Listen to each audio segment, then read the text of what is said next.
Hormati Ketua RW 029 Bapak Sodikun, Ketua RT 02 Bapak Muhammad Barikin, dan yang saya hormati Bapak-bapak, Ibu-ibu, hadirin jemaah musyawarah syariah yang mudah-mudahan kita semua dimuliakan dan dirahmati Allah Subhanahu wa taala.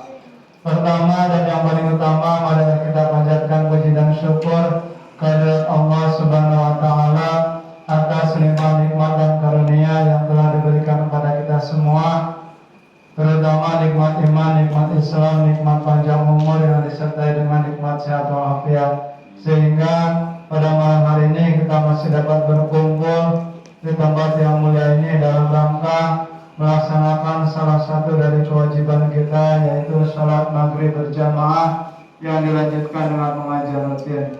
Salawat serta salam marilah kita lipat curahkan kehadiran Kanjeng Nabi Muhammad Sallallahu Alaihi Wasallam pada keluarganya, pada para sahabatnya, dan kita semua selaku umatnya yang senantiasa berusaha untuk melaksanakan sunnah-sunnahnya. Mudah-mudahan di yaumil kiamat nanti mendapatkan syafaat dari Kanjeng Nabi Muhammad Sallallahu Alaihi Wasallam. Jemaah musyawarah syariah yang dimuliakan oleh Allah Subhanahu wa taala, marilah kita buka acara pada malam hari ini dengan pembacaan suratul Fatihah, yang mana mudah-mudahan dengan wasilah karamah dan mujizat dari suratul Fatihah ini kita semua senantiasa dimudahkan oleh Allah Subhanahu wa taala dalam menuntut ilmu, sehingga dapat dengan mudah untuk memahami, melaksanakan dan mengamalkan apa yang telah diajarkan oleh guru kita bersama. Ala dunia wa kulliyatin salihah ila hadatin Nabiul Mustafa Rasulillah sallallahu alaihi wasallam. Al-Fatihah. A'udzu billahi minasyaitonir rajim. Bismillahirrahmanirrahim. Alhamdulillahi rabbil alamin. Ar-Rahmanir Rahim. Maliki yaumiddin. Iyyaka na'budu wa iyyaka nasta'in. Ihdinas siratal mustaqim. Shiratal ladzina an'amta 'alaihim ghairil maghdubi 'alaihim waladdallin. Amin. Untuk selanjutnya waktu kami persilahkan kepada guru kita bersama Al-Mukarram Kiai Haji Isfi Nur Arafat LC.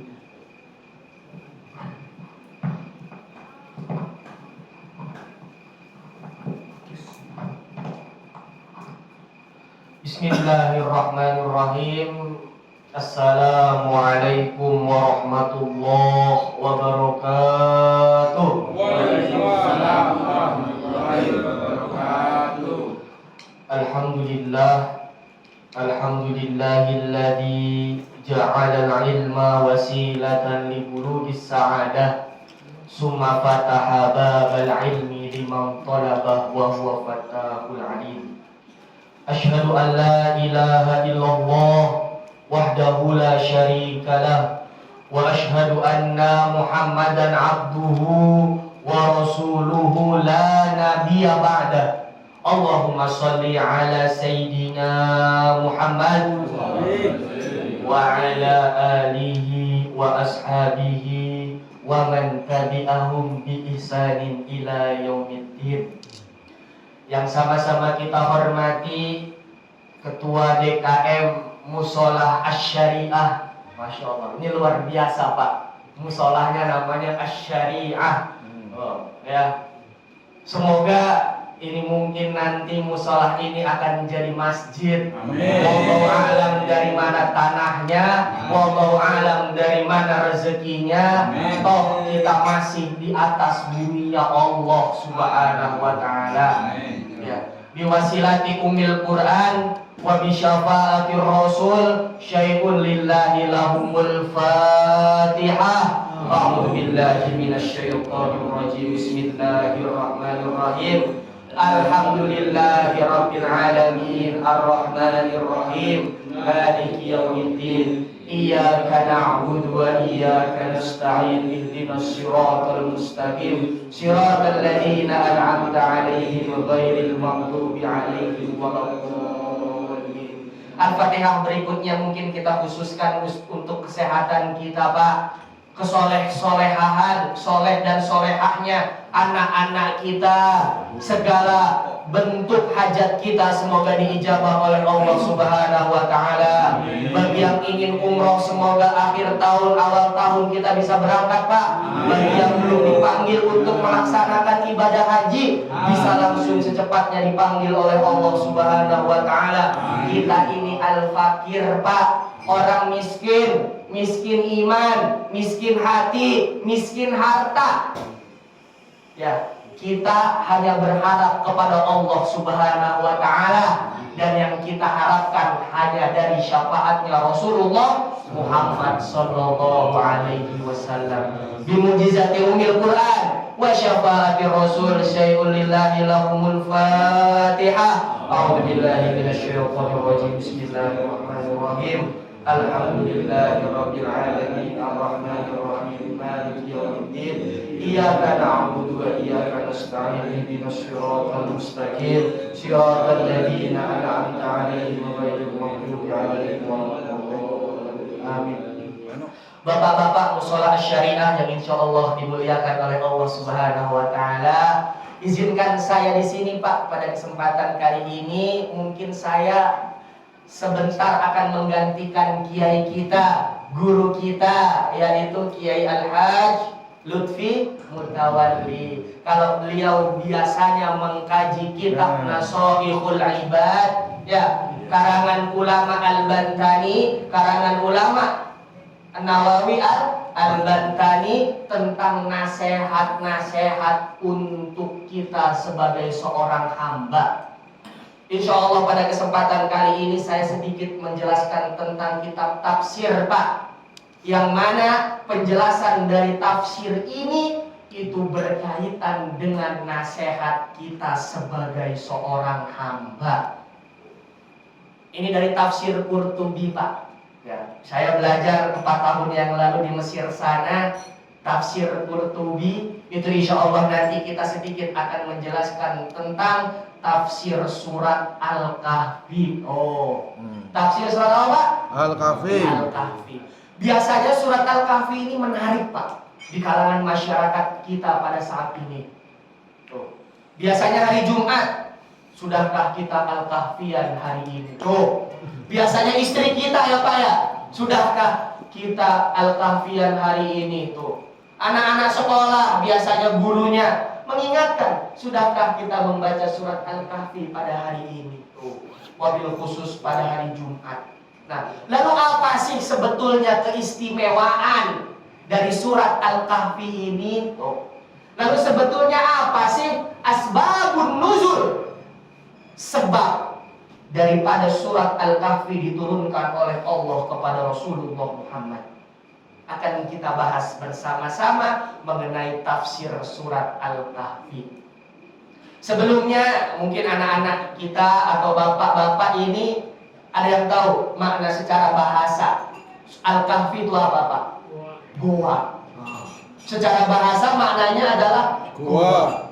Akan tetapi, Pak, secara istilahan, ya, secara makna, secara luas, secara detail, makna daripada surat Al-Kahfi ini adalah di mana di dalamnya banyak terjadi kisah-kisah yang sesuai dengan kisah keadaan kita pada saat ini.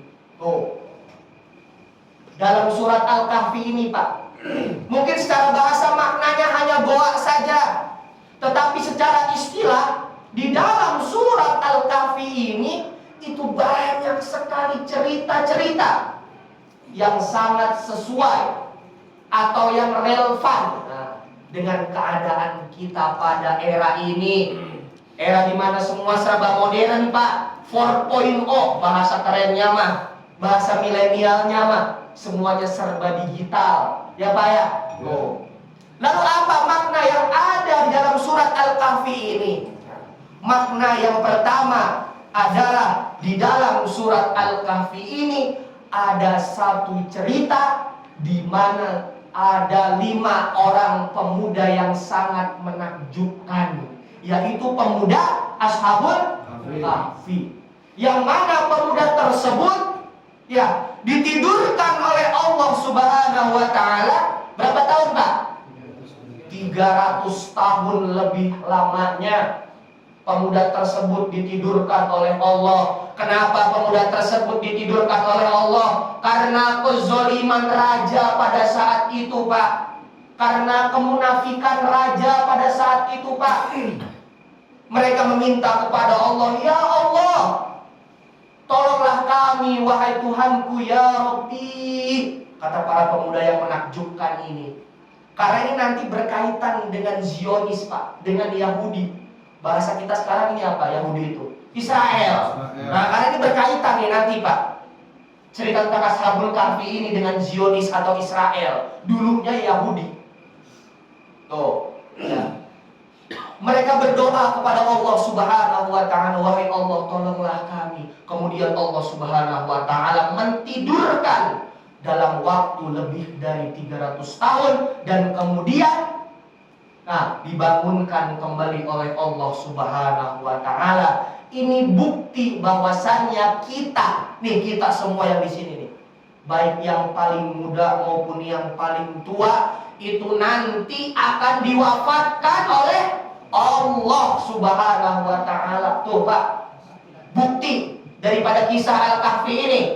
Kita akan diwafatkan oleh Allah Subhanahu wa Ta'ala, Pak. Kemudian nanti kita akan dibangkitkan kembali oleh Allah Subhanahu wa Ta'ala. Kita sekarang selalu berdoa kepada Allah, "Ya Allah, tolonglah kami, wahai Tuhanku." Ya, saudara-saudara kita yang di Palestina sana dimudahkan atau dibebaskan atau dimenangkan dari para kaum Yahudi. Sama, Pak. Doanya Ashabul Kahfi juga. Betul tidak? "Ya Allah, tolonglah kami, wahai Tuhanku." Kata para pemuda yang menakjubkan. Saya berbicara pemuda yang menakjubkan, bukan pemuda Ashabul Kahfi, Pak. Karena ini nanti berkaitan dengan asbabun nuzul. Sebab kenapa surat Al-Kahfi ini diturunkan oleh Allah. Inilah nih cerdasnya orang Yahudi, Pak. Mereka tahu, mereka padahal bukan Muslim, Pak, tetapi mereka tahu tentang kisah Ashabul Kahfi ini. Tuh, cerdasnya orang Yahudi ini. Mereka cerdas tapi nggak punya akhlak, ya, Pak, ya. Ya, mereka cerdas tapi tengil kalau bahasa kitanya mah nih. Tapi sama. Tuh, orang-orang Yahudi ini nih. Tuh. Ya, Pak, ya. Kemudian mereka ditidurkan oleh Allah sama seperti kita, Pak. Nanti kita akan dipanggil oleh Allah dan kemudian kita dibangunkan kembali oleh Allah Subhanahu wa Ta'ala. Setidaknya, Pak, di dalam surat Al-Kahfi ini saya agak nyender, nggak apa-apa ya, Bapak mau izin. Iya. Setidaknya, Pak, di dalam surat Al-Kahfi ini ada beberapa cerita yang menakjubkan. Yang pertama, cerita tentang Ashabul Kahfi, pemuda yang ditidurkan oleh Allah selama 300 tahun. Yang kedua, ada cerita tentang Raja Zulkarnain. Tuh, raja siapa, Pak? Zulkarnain. Bapak tahu siapa Raja Zulkarnain ini? Nah, tahu gak? Nih, Pak, Raja Zulkarnain ini adalah seorang raja di mana pada eranya, di mana pada zamannya ia menguasai hampir seluruh bagian timur sampai barat belahan bumi. Tuh, Raja Zulkarnain. Ini ada pada zaman sebelum Nabi Ibrahim. Tuh, Raja Zulkarnain. Raja yang hampir menguasai seluruh bagian timur sampai barat bumi, termasuk wilayah Tambun Selatan yang kita cintai ini. Ya, Pak, ya. Bener nggak? Wallahu a'lam kalau bagian Tambun Selatannya, khususnya perumahan apa nih? Gria Syariah ini. Tuh. Dulu, Pak, ada 4 raja yang terkenal. 2 dari golongan Muslim dan 2 dari golongan kafir. Oh, ada 4 raja, Pak, yang terkenal, yang memang mereka menguasai hampir seluruh belahan bumi. Yang pertama dari Muslim dulu nih, ada 2 orang. Ada siapa? Raja Zulkarnain. Ya, Pak, ya. Yang kedua ada raja siapa? Nabiuna Sulaiman. Ada raja Sulaiman, Nabiuna Sulaiman alaihissalam.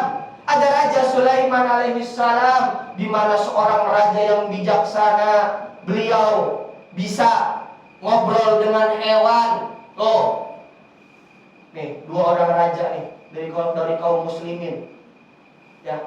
Lalu siapa 2 orang raja dari kaum kafir? Siapa Pak?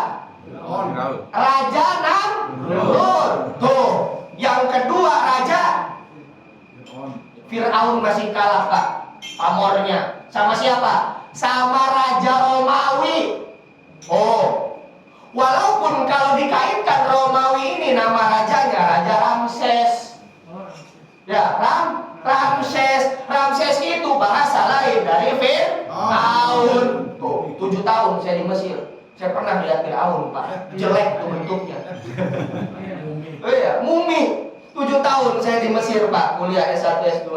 Ya, jadi saya paham. Fir'aun nih, sombong nih. Walaupun dulu nih Fir'aun pernah menguasai hampir sebagian bumi, tapi sekarang jelek dia Pak. Tuh, karena kafir. Tuh, ya. Raja Romawi, raja yang terkenal. Bahkan kan yang kita tahu ya Pak, kalau di buku sejarah itu yang terkenal raja siapa? Ya raja-raja Romawi itu. Raja Romawi salah satunya ada Ramses atau Ramsis bahasa Arabnya. Ramsis tuh. Bahasa Indonesianya Ramses. Ramses itu nama lain dari Fir'aun. Fir'aun itu artinya raja Pak. Fir'aun itu bukan nama orang Pak. Fir'aun itu nama raja. Ya, rajanya namanya Ramses. Ada Ramses 1, ada Ramses 9, ada Ramses berapa tuh. Jadi Fir'aun itu nama raja. Bahasa Romawinya Fir'aun. Nama Fir'aunnya adalah Ramses. Tuh, sejarahnya Pak. Sejarahnya. Kalau kita kan presiden, karena negara republik. Kalau bahasa kerajaan berarti seorang raja atau sultan. Bahasa dulunya bukan raja, tapi Fir'aun. Oh, sejarahnya ya Pak ya. Oh, sejarahnya. Yang kedua, ini baru cerita yang kedua nih, belum masuk ke 1 ayat nih. Berapa ya? Karena memang itulah tafsir berkaitan kemanapun. Ya, itulah indahnya Al-Quran kalau kita pelajari lebih dalam. Ya Pak ya. Lalu berikutnya di dalamnya ada cerita Nabi Musa dengan Nabi Khidir.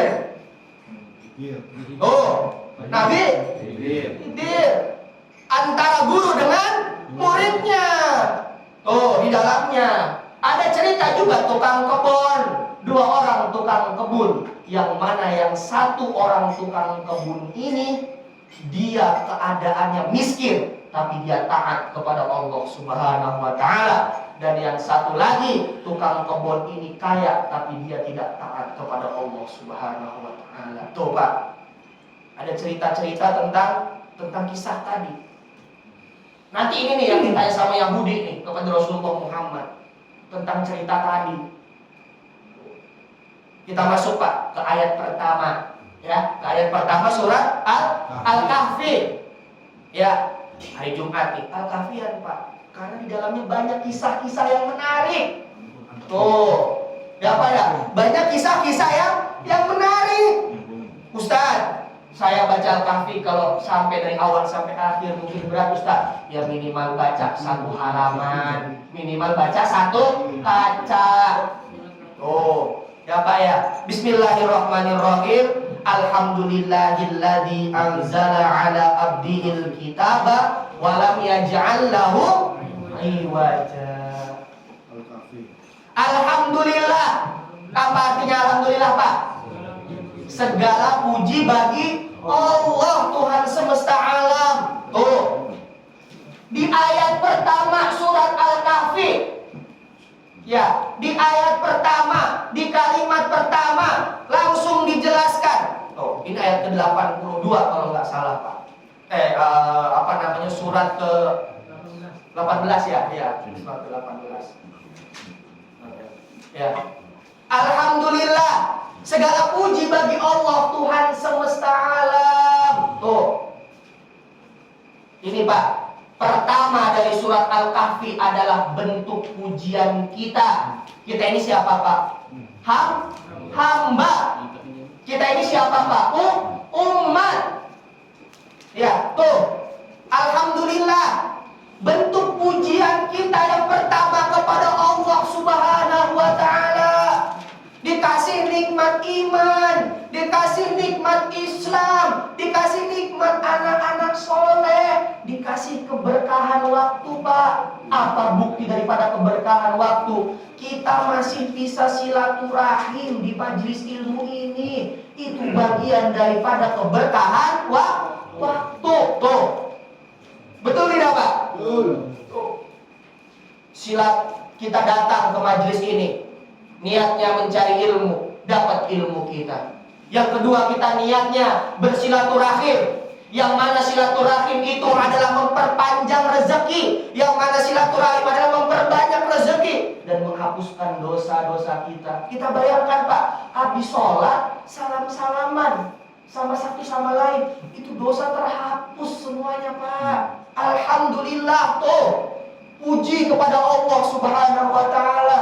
Semoga nanti di sholat wajib ini makin ramai musola kita ya, Pak ya. Amin. Kita niatkan silaturahim, kita niatkan sholat berjamaah, kita niatkan bertakarub kepada Allah.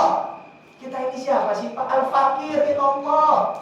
Kita ini hanya hamba Allah yang miskin, miskin ilmu, miskin harta, miskin apapun kita ini, Pak. Tuh, nih ayat pertama, di kalimat pertama, Alhamdulillah, segala puji bagi Allah Tuhan semesta alam. Bunyi berikutnya apa, Pak? Alladzi anzala ala abdihil kitab. Alladzi anzala, yang telah menurunkan, abdun ala abdihi atau ala abdin, kepada seorang hamba. Apa itu yang diturunkan dari Allah kepada seorang hamba? Al-Quran, Al-Kitab, Al-Furqan. Tuh, Allah Subhanahu wa Ta'ala menurunkan Al-Kitab, Al-Furqan, Al-Quran kepada seorang hamba. Sekarang saya tanya, maksud daripada hamba ini apa, Pak? Bapak-bapak ada yang tahu nggak? Apa sih hamba itu? Abdul, apa sih hamba itu? Coba. Oh. Apa, Pak? Nih, setidaknya ada sedikit penjelasan, Pak, mengenai hamba. Kadang kita suka bertanya, maksud hamba itu apa sih? Apa hamba sahaya? Ya enggak? Abdul. Apa abdi? Apa Abdullah? Abdullah apa? Hamba Allah. Tuh. Apa sih makna abdul? Apa sih makna hamba? Kita sering nih ngomong nih. Kita dapat rahmat dari Allah, kita dihamba Allah. Sebenarnya maksud hamba itu apa? Yang pertama, Pak, seorang hamba atau maksud daripada hamba adalah yang mana orang tersebut melaksanakan sebuah perintah atau segala aktivitasnya itu diperintah oleh atasannya. Itu makna daripada hamba. Nih, contoh ini seorang hamba misalnya ya, Pak ya. Ini misal seorang hamba. Semua aktivitas orang ini, semua kegiatan orang ini itu disuruh oleh atasannya. Atasan kita itu siapa, Pak? Allah Subhanahu wa Ta'ala. Tuh, hamba. Ada yang namanya abdi negara, Pak. Betul tidak? Abdi negara. Dia harus turun nggak apa kata atasannya? Harus turun. Kita nih, Abdullah, hamba Allah, harus turun nggak sama Allah? Harus turun. Karena kategori seorang hamba yang pertama adalah segala bentuk perilakunya atau kegiatannya itu berdasarkan perintah dari atas, yang maha atas bahasanya. Maksud daripada yang maha atas itu Allah Subhanahu wa Ta'ala, karena kita hamba Allah. Tuh, makna hamba yang pertama, Pak. Abdul, abdi negara. Iya enggak? Contoh kita abdi negara militer lah, TNI. Ada Bapak di sini yang TNI. Ada yang militer, tentara. Tentara itu harus turun nggak sama apa kata atasannya? Tuh, harus nurut. Karena dia abdi negara. AS apa? ASN ya? Atau PNS. Dia abdi negara. Harus turun nggak apa kata atasannya? Harus turun. Berangkat, masuk jam 7, pulang jam 3. Kalau telat, kira-kira diskors nggak? Diskors. Tuh, ASN katanya tidak boleh mendukung salah satu paslon. Harus ditaati nggak Pak? Harus ditaati. Karena apa Pak? Karena kita seorang abd, seorang hamba. Kalau abdi negara, karena kita Abdullah, karena kita hambanya Allah, kita harus mentaati apa yang Allah perintahkan. Tuh Pak, makna relevansi seorang hamba yang pertama. Lalu yang kedua adalah makna relevansi daripada seorang hamba adalah apa yang kita lakukan atau apa yang kita kerjakan itu kalau memang berhasil, itu adalah bukti daripada kesuksesan atasan kita. Tuh makna yang kedua. Seorang TNI misalnya, dia sukses nih dalam sebuah peperangan. Yang dipuji siapa? Atasannya. Ya Pak ya? Seperti itu. Karena seorang hamba itu dia harus mengerjakan amanah apa yang diberikan oleh atasannya. Itu Pak. Jadi kalau kita sukses di dunia, ya Pak ya, kita sukses di dunia, kita kaya di dunia, kita pinter di dunia, misalnya karena kita seorang hamba merasa, saya merasa kaya, saya merasa pintar. Inilah kelemahan seorang hamba misalnya. Berarti kekayaan yang kita dapat, kepintaran yang kita dapat, itu adalah hadiah dari atasan kita. Siapa atasan kita? Allah Subhanahu wa Ta'ala. Tuh. Bapak dimudahkan urusannya, Bapak lancar rezekinya, anak-anak Bapak makin soleh dan soleha. Itu karena siapa? Itu karena Allah Subhanahu wa Ta'ala. Karena kita yang pertama adalah Abdullah, karena kita adalah seorang hambanya Allah Subhanahu wa Ta'ala. Tuh Pak, dua makna hamba. Ya. Alladzi anzala ala abdihil kitaba wa lam yaj'al lahu iwaja. Yang mana di dalam kitab tersebut lam yaj'al lahu iwaja. Tidak ada keraguan di dalamnya, tidak ada pertentangan, tidak ada perselisihan. Saya bertanya, pernah nggak orang yang bertentang isi Al-Quran? Nggak ada pasti. Betul nggak Pak? Supaya tidak itu Dekatan. Enggak, supaya ini feedback. Nggak feedback. Iya, deket aja. Dekatan. Ya, siap. Saya pernah jadi kru wali Pak, setahun wali band. Jadi saya tahu feedback.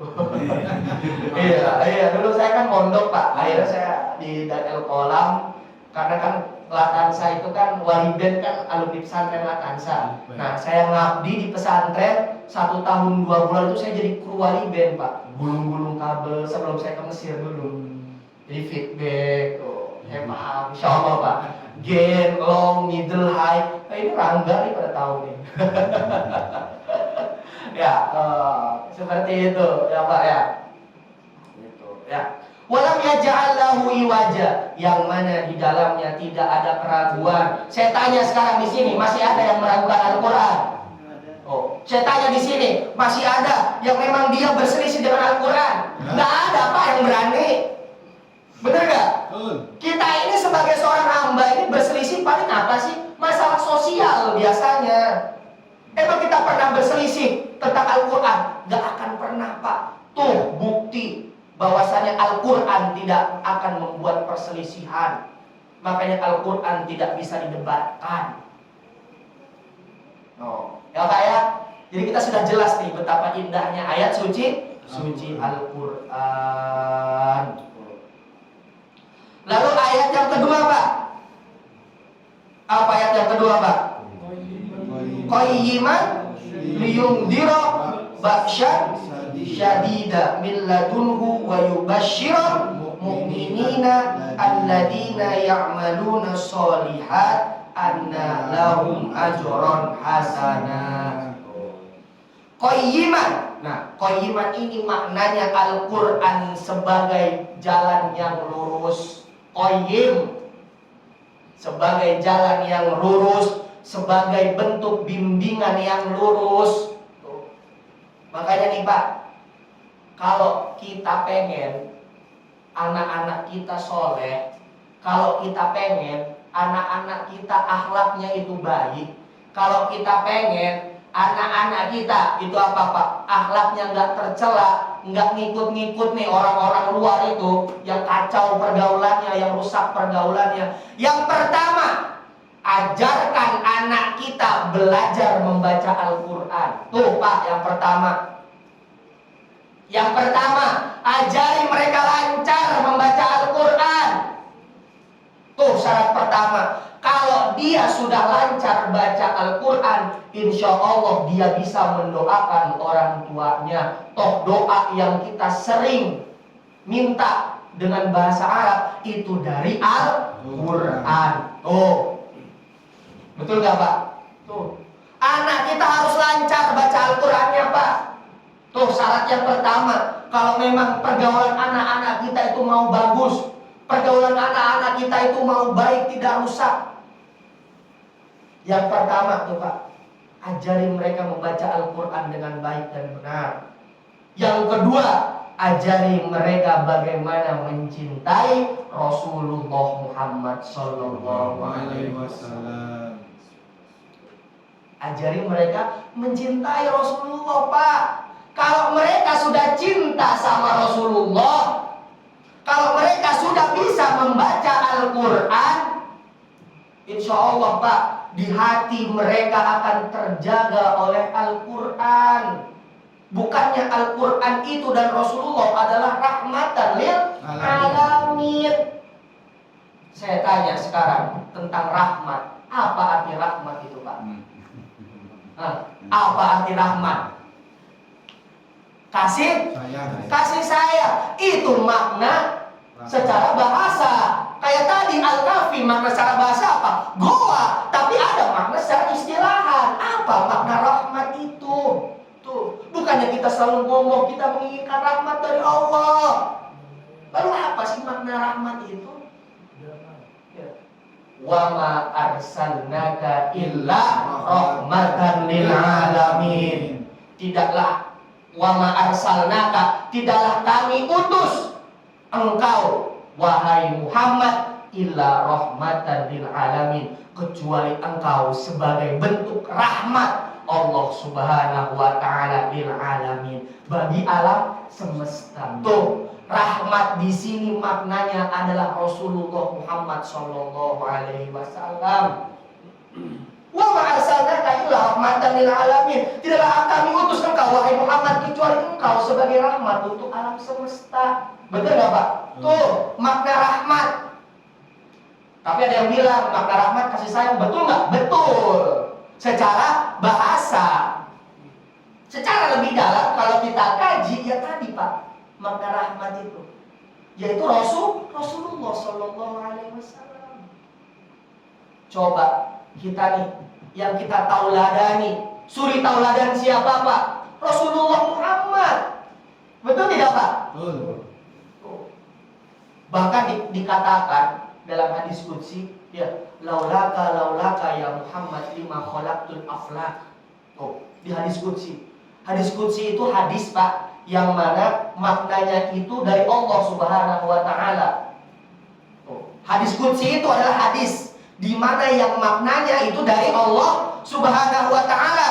Maknanya, tetapi narasinya atau tulisannya itu dari Rasulullah Muhammad. Apa kata Allah? Laulaka ya Muhammad lima khalaqtul aflak. Kalau bukan karena engkau wahai Muhammad lima khalaqtul aflak, tentu aku kata Allah tidak akan menciptakan alam semesta ini. Tuh, ya Pak ya. Jadi kalau anak-anak kita akhlaknya pengen baik, ajarin mereka membaca Al-Quran. Yang kedua, ajarin mereka cinta sama Rasulnya Pak.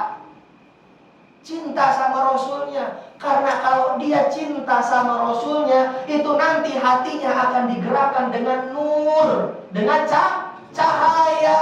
Cahayanya siapa? Cahayanya Rasulullah Muhammad SAW. Kadang kita bingung, bagaimana sih cara memang anak kita supaya akhlaknya baik? Ya tadi Pak.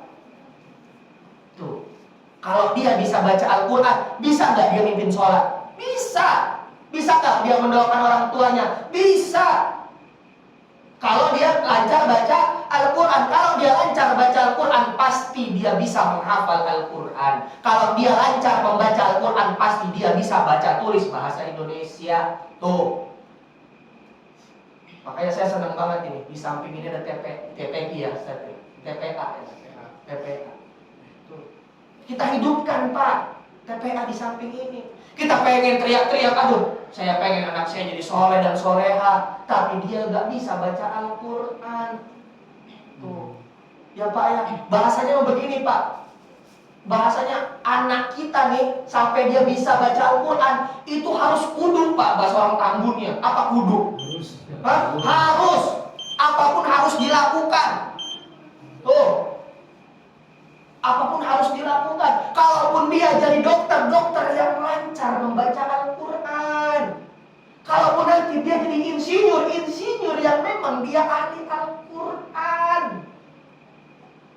Kalau emang nanti dia jadi pengusaha, di hatinya ada Al-Quran karena dia bisa baca Al-Quran. Kita meninggal nanti Pak, yang mendoakan kita itu siapa? Siapa yang mendoakan kita Pak? Anak-anak kita. Jangan kita teriak-teriak Pak.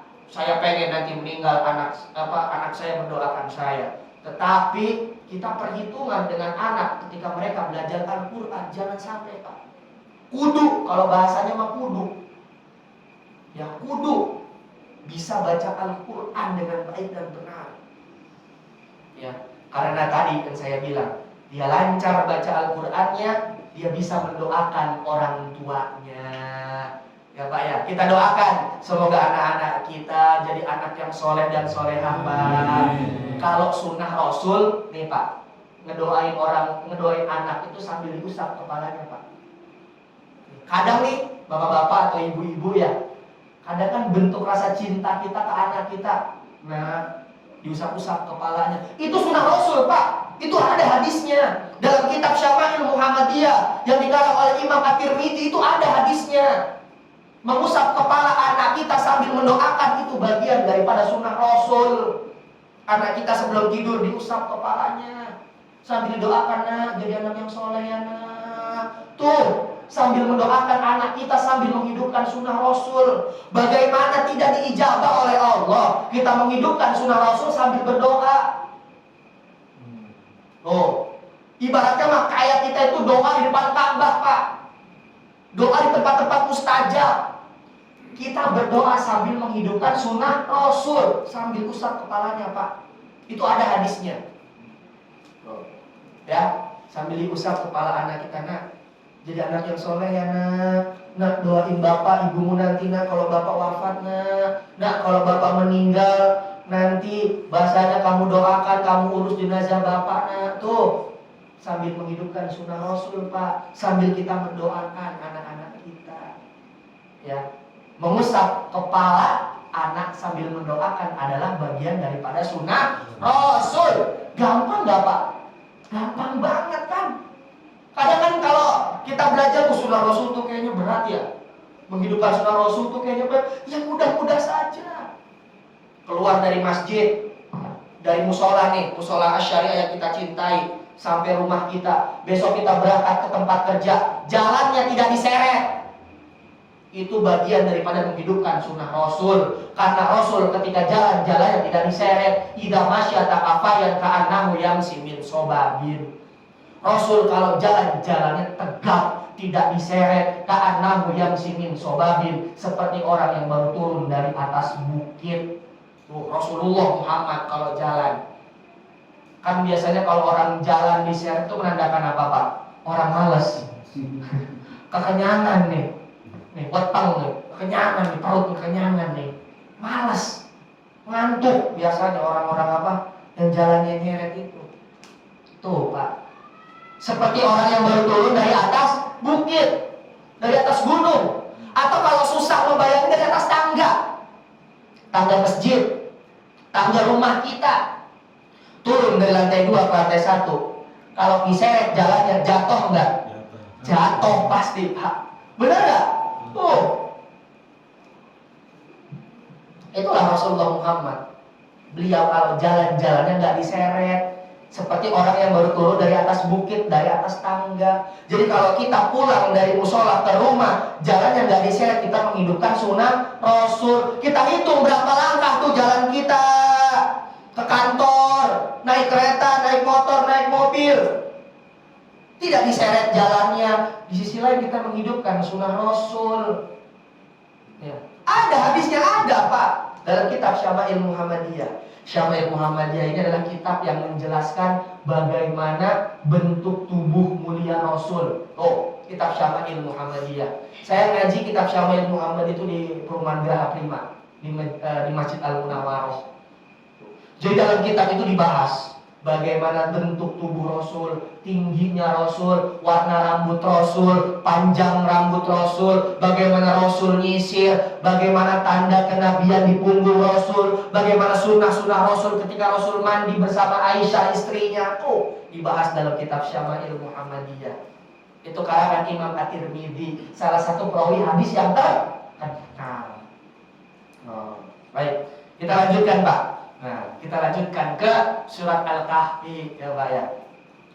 Qayyiman, yang mana Al-Quran sebagai jalan yang lurus, ya, sebuah bimbingan yang lurus, liung zero ba'san syadida, liung zero, untuk memberikan sebuah peringatan, ya, syadida, peringatan yang apa? Liung zero ba'san, apa ba'san artinya? Siksaan yang pedih. Bagi siapa? Bagi orang-orang kafir, bagi orang-orang Yahudi, bagi orang-orang Nasrani. Tuh. Nih, sebab kenapa surat Al-Kahfi diturunkan oleh Allah, Pak. Ketika itu, nih, asbabun nuzul. Sebab nuzul diturunkan surat Al-Kahfi dari Allah kepada Rasulullah Muhammad. Nih, karena ketika itu Rasulullah itu tadi nih bertemu sama orang-orang Yahudi ini nih. Qayyiman, liung zero, sebagai petunjuk yang lurus dan mengingatkan kepada orang-orang Yahudi dan Nasrani tentang apa? Ba'san syadida, tentang siksaan yang pedih. Nih, ketika itu Pak, asbabun nuzul, sebab daripada surat Al-Kahfi diturunkan. Ketika itu Rasulullah bertemu dengan orang Yahudi dan Nasrani. Kemudian orang Yahudi bertanya kepada Rasulullah, "Wahai Muhammad," karena yang nanya Yahudi itu langsung "Wahai Muhammad." Kalau kita Pak, alangkah baiknya kita jangan memanggil nama Rasulullah dengan Muhammad. Setidaknya kalau kita ingin memanggil nama Muhammad, Rasulullah di depannya ditambahin Rasulullah, kepada Rasulullah Muhammad, kepada Nabiuna Muhammad, kepada Habibuna Muhammad. Jangan hanya memanggil namanya saja Pak, karena itu bentuk rasa hormat kita kepada Rasulullah Muhammad. Kita jangan teriak-teriak menginginkan syafaatnya Rasul, tapi manggil Rasulullah aja Muhammad doang, jangan Pak. Harus ada Rasulullah Muhammad, Nabiuna Muhammad, Habibuna Muhammad. Ya Pak ya. Karena ini yang manggil Yahudi, nggak mungkin dia manggil Rasuluna Muhammad, nggak mungkin. Dia manggil Muhammad saja. Ya Muhammad, wahai Muhammad. Ditanya nih sama orang Yahudi, tahukah kamu tentang pemuda yang menakjubkan? Tuh kata orang Yahudi, wahai Muhammad, kalau emang kamu itu Rasulullah, kalau emang kamu itu utusannya Allah, kalau emang kamu itu engkau nabinya Allah, tahukah engkau tentang pemuda yang menakjubkan? Pertanyaan pertama orang Yahudi. Pertanyaan yang kedua orang Yahudi, wahai Muhammad, tahukah engkau tentang Zulkarnain? Tuh tadi yang saya jelasin di awal, apa Zulkarnain? Raja yang menguasai hampir bagian timur dan barat bumi. Pertanyaan yang ketiga, wahai Muhammad, tahukah engkau tentang ruh? Apa itu ruh Pak? Nyawa lah kalau bahasa Indonesia. Wahai Muhammad, kata orang Yahudi, tahukah engkau tentang ruh? Tahukah engkau tentang pemuda yang menakjubkan? Tahukah engkau tentang Zulkarnain? Kata orang Yahudi nanya kepada Rasulullah Muhammad. Rasulullah tidak tahu. Karena kan cerita Ashabul Kahfi ini jauh Pak sebelum eranya Rasulullah Muhammad. Cerita tentang Zulkarnain ini ada pada zaman sebelum Nabi Ibrahim. Bagaimana Rasulullah Muhammad tahu? Nah, ini yang tadi saya bilang, Pak. Kenapa orang Yahudi itu pada pinter? Ini kan cerita ini tentang cerita Muslim, tapi dia tahu. Tuh, tapi dia tahu, nanya ke Rasulullah. Ketika dia nanya ke Rasulullah, berarti kan dia tahu. Wahai Muhammad, tahukah engkau tentang pemuda yang menakjubkan? Maksud daripada pemuda yang menakjubkan itu siapa, Pak? Ashabul Kahfi. Karena dia ditidurkan oleh Allah 300 tahun. Kemudian dibangkitkan kembali, tuh pemuda yang menakjubkan. Kemudian Rasulullah berdoa kepada Allah, minta petunjuk kepada Allah. Malam pertama belum diberikan petunjuk oleh Allah. Seminggu berikutnya belum diberikan petunjuk oleh Allah. Sampai kurang lebih 2 minggu berikutnya, kemudian turunlah surat Al-Kahfi, yang mana di dalamnya ada cerita tentang pemuda yang menakjubkan. Dengan bahasa lain adalah cerita tentang Ashabul Kahfi, di mana dalam surat Al-Kahfi dijelaskan tentang Raja Zulkarnain. Dan yang terakhir, di dalam surat Al-Kahfi tidak dijelaskan tentang ruh. Oh, di dalam surat Al-Kahfi tidak dijelaskan tentang ruh atau nyawa. Inilah nih liciknya Yahudi. Jadi pertanyaan yang terakhir itu pertanyaan menjebak. Kalau Rasulullah Muhammad, wahai Muhammad, kalau kata Yahudi ini, tahukah engkau tentang ruh? Kalau jawaban Rasulullah Muhammad, saya tahu, berarti dia bukan Rasulullah Muhammad. Karena pada masa itu tidak ada cerita tentang ruh atau nyawa. Oh, mancing. Tuh. Sekarang Zionis Israel, awalnya apa? Mereka menjajah kan Palestina. Sekarang apa arti mereka? Mengatakan bahwa ini tanah saya. Mereka mengatakan bahwa ini tanah saya. Tanah saya dari mana? Dari sejarah. Kan sejarah dia, bukan sejarah kita. Belum tentu sejarah dia benar. Benar nggak, Pak? Tuh.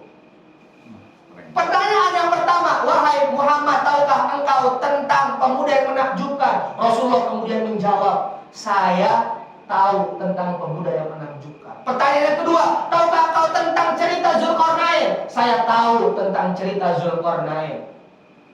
Pertanyaan yang ketiga, tahukah engkau tentang ruh, wahai Muhammad? Kemudian Rasulullah Muhammad menjawab, saya tidak tahu tentang ruh. Kemudian orang-orang Yahudi ini pun berkata, amanah billahi wa rasuli. Aku beriman kepada Allah dan kepada Rasulullah Muhammad. Karena apa? Karena Rasulullah Muhammad benar-benar utusan Allah. Karena cerita tentang pemuda yang menakjubkan dan Zulkarnain itu sesuai dengan yang mereka pelajari. Tuh, Pak, asbabun nuzul, sebab surat Al-Kahfi ini diturunkan oleh Allah kepada Rasulullah Muhammad.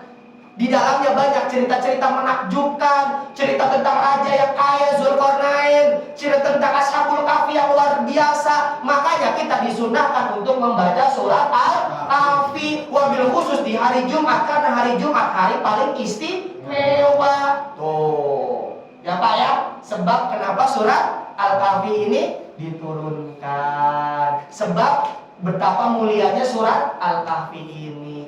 Baru 2 ayat aja 1 jam, Pak. Ini bagaimana semuanya? Ini bagaimana 114 surat dalam Al-Quran kita bahas? Masya Allah, gak akan pernah mampu, gak akan pernah selesai dibahas, Pak. Tafsir Qurtubi itu aja, tafsir Qurtubi itu sekitar 12 jilid, Pak. 1 jilid tebalnya segini, dikali 12 jilid itu seapa? Selemari kurang lebih tafsir Qurtubi. Tuh, saya punya kitabnya dari Mesir sana. Saya baca itu, Masya Allah, kelar-kelar ini. Bahasa ini kitab kayak kitab becak. Karena itu ditaruh di becak tuh. Jadi ngangkatnya terus pakai becak karena berat, saking banyaknya. Dazan ya Pak ya? Terus gak apa-apa? Ya, betul Pak. Oh, 7:30 biasanya. Oh, enggak, siap-siap.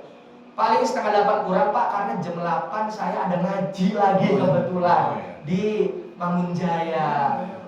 Saya di Mangunjaya itu ngaji tentang fikih kontemporer. Apa fikih kontemporer, Pak? Fikih masa kini. Hukum tentang mushaf di dalam Al-Quran, bagaimana hukumnya? Kan mushaf Al-Quran di dalam HP maksud saya. Mushaf Al-Quran dalam HP bagaimana hukumnya? Kita ini kan HP nih, dibawa ke kamar mandi, dibawa kencing, dibawa BAB. Dalam Al-Quran bagaimana hukumnya? Tuh, mushaf Al-Quran, tuh fikih kontemporer. Bagaimana hukum suntik? Bagaimana hukum vaksin? Padahal kita lagi puasa, batalkah puasa kita? Tuh fikih kontemporer. Ya enggak? Tuh, kita nih sholat pakai apa? Minyak wangi. Kan ada yang namanya alkohol, itu batal atau tidak? Dibahas dalam fikih kontemporer. Itulah indahnya Islam, itulah indahnya Al-Quran, itulah indahnya ilmu fikih. Loh ini musola syariah Pak, ini harus mantep ini ilmu fikihnya. Makanya ini pas tadi saya ngeliat, Masya Allah musolanya syariah. Saya jadi ingat dulu saya kuliah Pak. Saya kuliah itu ngambil Fakultas Syariah Islamiyah, khususnya atau prodinya fikih syafi'i. Jadi ketika saya melihat musola syariah, Masya Allah ini. Jadi saya ingat dulu ketika kuliah ngebahas tentang fikih dasar, fikih modern, fikih kontemporer, fikih perbedaan mazhab. Oh, ya. Makanya ini Masya Allah ini bapak-bapak di sini sangat semangat sekali ngajinya ini. Ya, tuh. Baik, kita sedikit lanjutkan mungkin ya Pak ya. Tentang tadi tafsir surat Al-Kahfi. Ya. Wa yubashshirul mu'minina alladzina ya'maluna sholihat anna lahum ajran hasanah. Wa yubashshirul mu'minin, dan memberikan kabar gembira kepada orang-orang mukmin. Siapa orang-orang mukmin? Insya Allah kita semua orang mukmin Pak. Betul enggak? Mukmin lah. Bapak setiap Jumat sholat Jumat enggak? Pastilah wajib. Tuh salah satu syarat khutbah Jumat apa? Di dalamnya ada nasihat untuk beriman dan bertakwa. Usikum wa nafsi bitaqwallah. Saya menasehatkan diri saya pribadi dan diri kalian semua untuk beriman dan bertakwa kepada Allah. Makanya insya Allah kita semua beriman kepada Allah dan memberikan kabar gembira kepada orang-orang mukmin. Ya. Wa yubasyirul mu'minina, memberikan kabar-kabar gembira kepada orang mukmin alladzina ya'maluna sholihat, yang mana mereka semua melakukan amal-amal soleh. Anna lahum ajron hasanah, sesungguhnya mereka akan mendapat ajron hasanah, sebaik-baiknya ajron. Apa ajron? Balasan. Hasanah, apa itu hasan? Yang baik dari Allah Subhanahu wa ta'ala. Apa balasan yang baiknya? Makisina fihi abada. Tuh ayat berikutnya. Ya, makisina fihi abada, yang mana mereka akan kekal di dalamnya untuk selama-lamanya. Kekal di mana di dalamnya? Di dalam surganya Allah Subhanahu wa ta'ala. Tapi jangan kita ngebahas makisina abadanya Pak. Jangan kita ngebahas tentang kita kekal di dalam surganya Allah Pak. Ingat ada ayat sebelumnya, alladzina ya'maluna sholihat, yang mana mereka orang-orang beriman yang mengerjakan amal-amal soleh. Tuh. Jadi Pak, saya tanya nih ke Bapak. Bapak ragu tentang Al-Quran? Bapak, la roiba, tidak ada keraguan. La syakka wa la roiba, tidak ada keraguan, tidak ada perdebatan di dalam Al-Quran.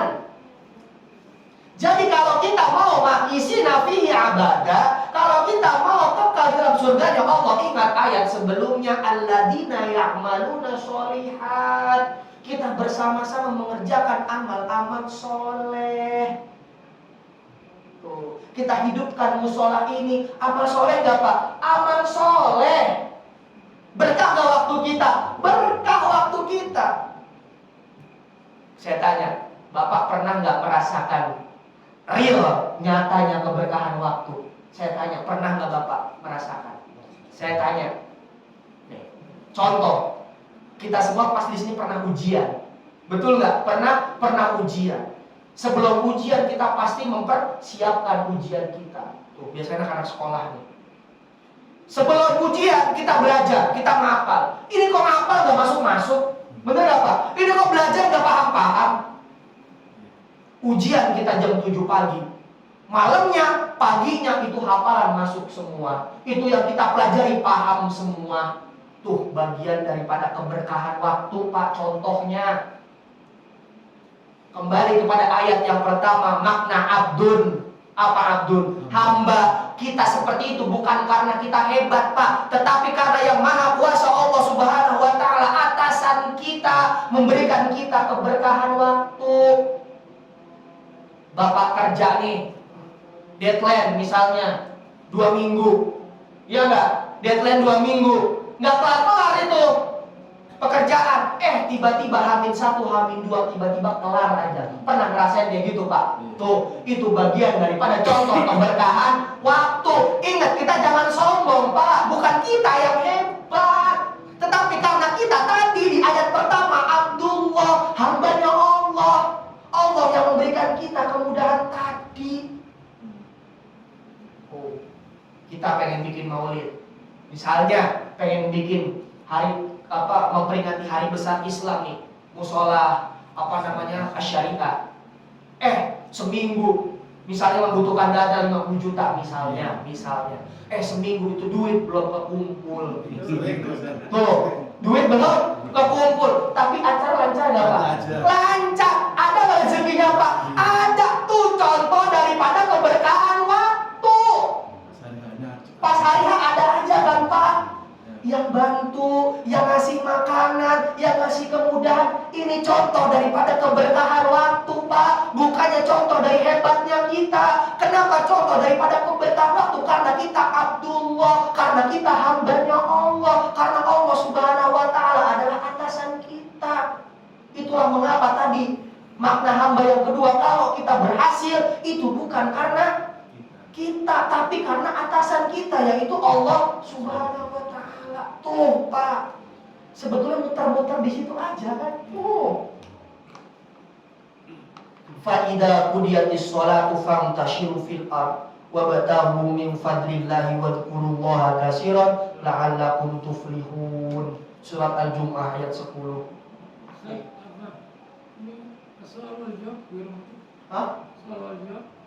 Maujud insyaallah. Lakum soal? Taib, tafadhol. Lau maujud as-soal. Saya mohon maaf Bapak. Taib, tafadhol. Mungkin melihat saya ngetik-ngetik, saya menuliskan apa yang disampaikan. Taib, tafadhol. Lau maujud as-soal, tafadhol is'al. Masyitu.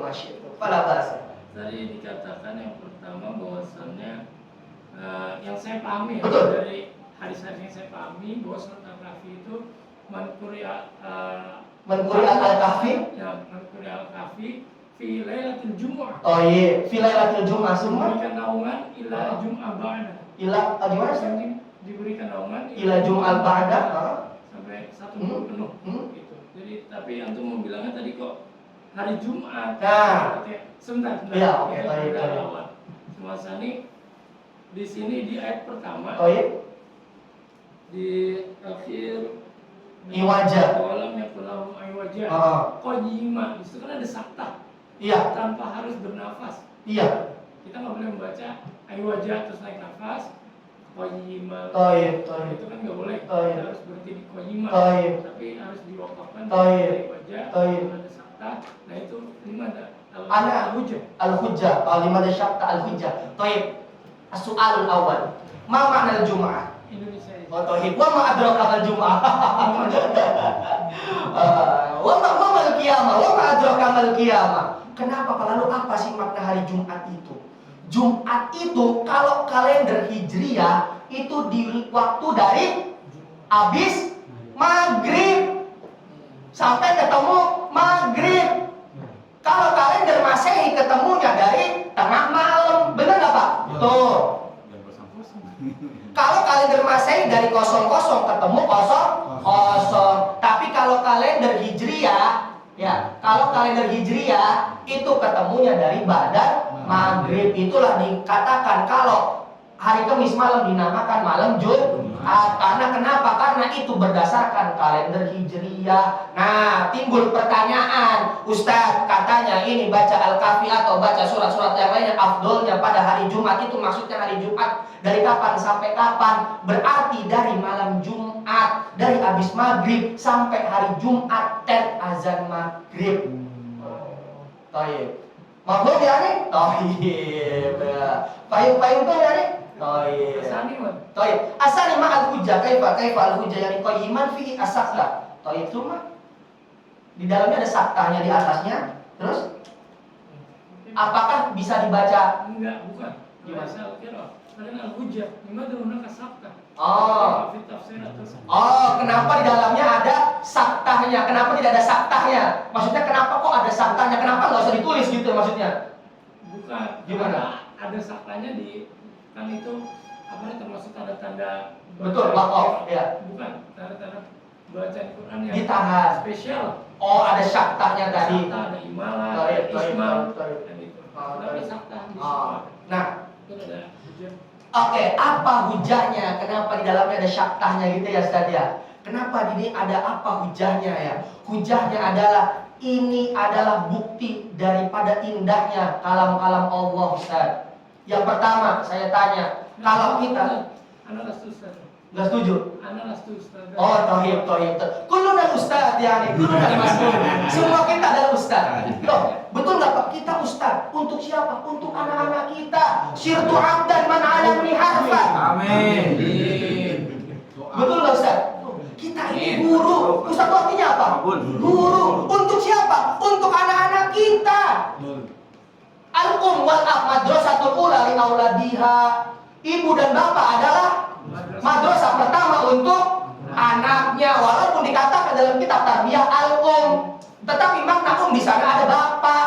Karena ibu adalah bagian daripada tulang rusuk bapak. Betul nggak? Tuh. Ya. Jadi kita semua adalah seorang ustaz. Kuluna ustaz. Kuluna ustaz. Kita semua adalah ustaz. Oh.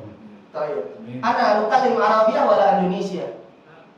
Masih tayyib kalau ana nukallim Arabiyah kalau saya banget jelas. Tayyib.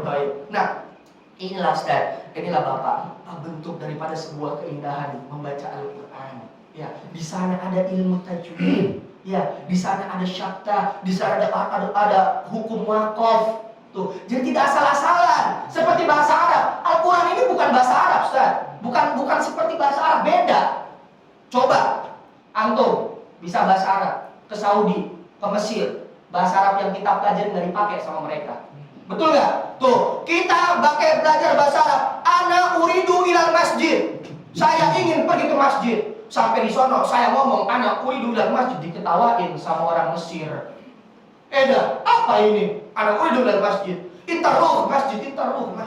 Bahasanya begini, Pak. Kita tuh kalau ngomong, saya sedang makan.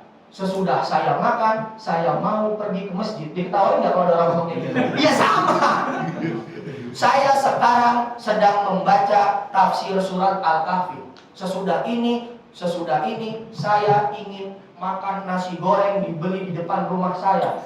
Diketawain nggak? Diketawain. Langsung aja sekarang nih kita lagi belajar Al-Kahfi. Abis ini kita pulang terus makan tuh depan nasi goreng, enak banget. Oh, itu bahasa Arab ya. Tapi kalau Al-Quran ini Pak, makanya kan berikutnya adalah tidak ada keraguan. Karena apa? Loh, bukannya qiraah itu ada banyak. Betul tidak? Bukannya qiraah itu ada banyak. Makanya kan ada yang kadang kita ngedengar wadduha. Tapi saya nggak bisa menjelaskan itu. Karena itu tinggi, makomnya tinggi. Harus memang orang yang qiraahnya sudah bagus. Teman saya itu dia adalah salah satu murid kesayangan tahfidz Al-Quran.